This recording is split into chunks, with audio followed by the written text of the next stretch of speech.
Welcome back. Today we are going to talk a little more in depth about the W-4 form, and then we're going to work through filling this out. This form may be a form that you're going to fill out as soon as you get your first job. Well, it will be a form you're going to fill out as soon as you get your first job. So it's really important to know how to do this. So please pay attention. First of all, the purpose of a W-4 form is so that your boss knows how much money to take out of your paycheck to help you pay your income tax responsibilities, okay? So I know we reviewed this a little bit yesterday in the notes, but this is just specifics so you know why you're filling this form out and why it's important to make sure you have it filled out correctly. The form is a pay-as-you-go way of paying your income taxes rather than waiting and not paying them as you get paid and having to pay a large chunk at the beginning of the year. You need to fill out a W-4 form with each employer that you work for. So one does not work for each job. You have to fill out one for each job that you have. It's typically completed when you start the job.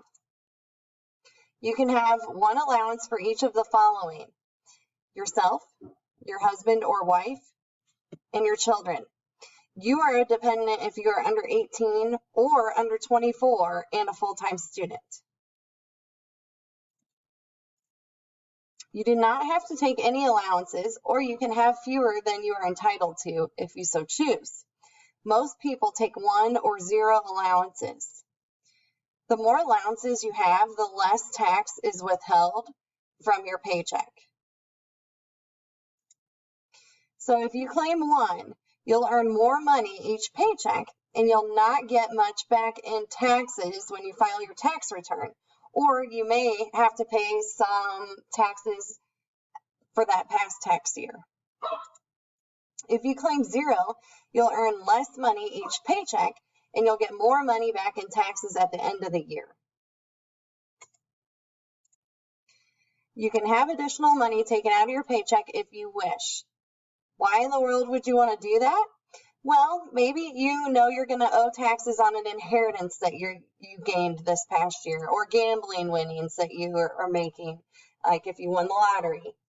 So you know that you would have to pay taxes on that, so you might have them withhold more money from your paycheck to help reduce that burden when taxes are due.